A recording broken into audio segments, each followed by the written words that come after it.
Deadbeat tenants around the country are rejecting rent assistance and demanding to be evicted. I'm Tony, and this is Real Estate Investing and Landlord News. All right, so I have an interesting article for you today, and it's actually an opinion piece in the Wall Street Journal. And it's going over the troubles that a landlord had with a specific tenant, where this tenant just wasn't willing to cooperate with the rental assistance programs and the locality where they're at, and basically demanded that you go through the entire eviction process. So here we had a landlord who was willing to cooperate, was willing to help this tenant get rental assistance, and the tenant just threw up their hands and rejected all attempts for help. Now, this is a pretty common story throughout the country. This is one of the biggest issues I had with the rental assistance program, because they were 100% dependent on the tenant filling out the paperwork, filling out the application, and submitting the application. The landlord couldn't do that for the tenant in most cases. Now, I heard a couple of places they actually changed that so the landlord could apply, but those places were in the minority. So what ended up happening was a lot of landlords, they had tenants in their properties who they couldn't evict because of these eviction moratoriums, yet they couldn't get any rental assistance because these tenants refused to cooperate. So the landlord just was out of luck. And maybe eventually this tenant would leave on their own, but then the landlord couldn't apply for the back rent that the tenant owed. So they were just screwed out of their money for however long the tenant wanted to stay. And that's exactly why I hated those programs. Now, before I get into the article, go ahead, hit the like and subscribe button. Maybe leave a comment down below and let me know, okay? What do you think of this situation where basically you have these tenants who are in complete control over the landlord's finances, with the landlord having no out whatsoever? Okay, the landlord couldn't get rid of them. They couldn't get rent assistance. They were just stuck with them, okay? Tell me, have you heard of other landlords? Were you personally in a similar experience?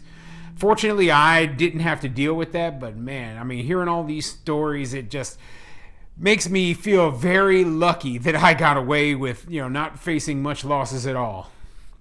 So, like I said, this article is coming from the Wall Street Journal, and it says, "My deadbeat tenant insisted on an eviction.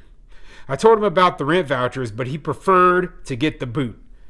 Can you imagine a tenant actually preferring to get evicted over the rent vouchers? Craziness. But let's see what the article says. Maybe it has a little bit better explanation into this tenant's mindset. Lakewood, Ohio. I went to my first eviction hearing in 2 years last week. I hadn't evicted anybody or lost any rents during COVID.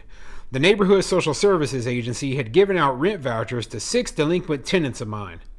The tenant in apartment 403, a one-bedroom, was an exception. I had told him about the free rent money at the agency, but he never moved on it. His living room consisted of a sleeping bag, dozens of cigarette butts, and a bong. Every Monday, I knocked on his door to see if he was still there. He owed 3 months' rent. On his application, he had written house painter, but he was always home.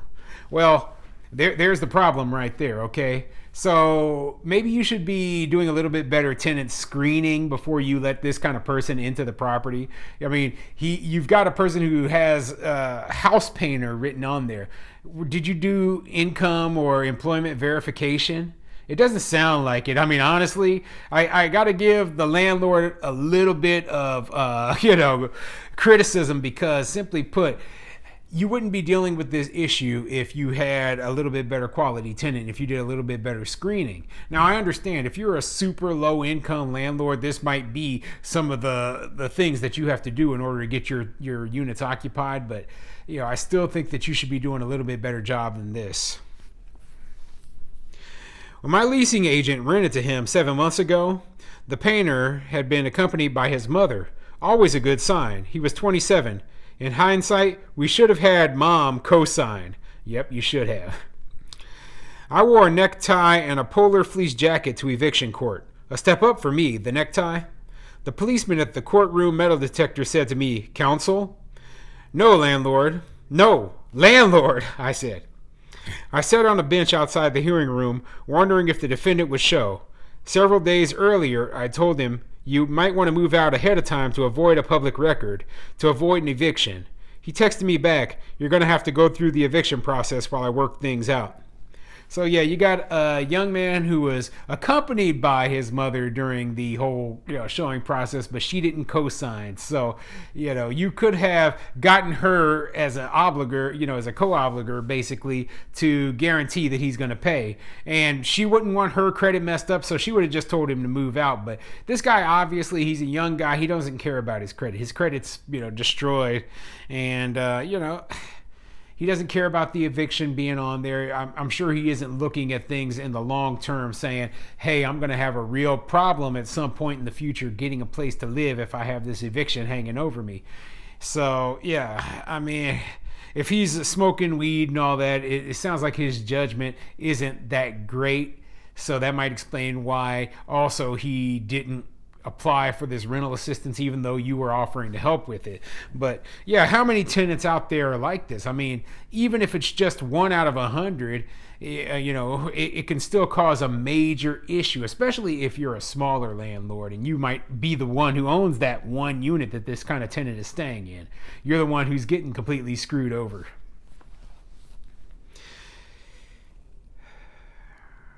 I was paying for his heat, cooking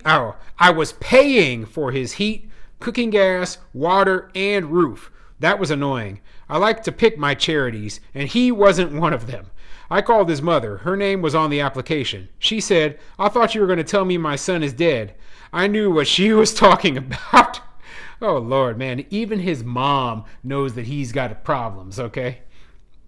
7 years ago, a 30-year-old tenant died from gunshot wounds in the same apartment building. The fatality was initially listed as a suspicious death.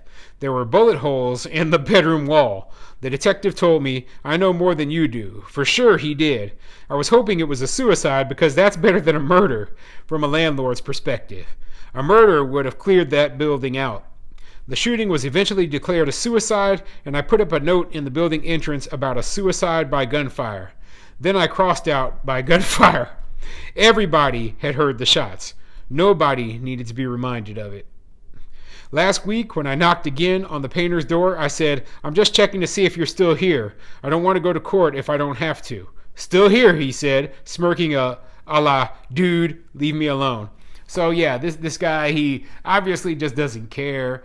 And, this is indicative of just somebody who's got major problems. So all across the country right now, all over, there are a lot of tenants like this, unfortunately. Okay, it doesn't make up the majority, but you'll come across them every once in a while. I've had tenants in my units who are like this, who just don't care, and they literally take the sheriff coming by and setting their stuff out on the curb in order for them to finally get the heck out of your units. Okay, so it's unfortunate, but when they threw in place this eviction moratorium, and basically these tenants, they got this lucky break where they couldn't be evicted, and that really put landlords in a bad position. So yeah, interesting article here. I'm not gonna finish it up, but just keep in mind that, hey, there were landlords all across the country who were dealing with situations just like this. They were the ones who were truly suffering through these eviction moratoriums, and it's unfortunate hearing of the situation that this kind of landlord got himself into.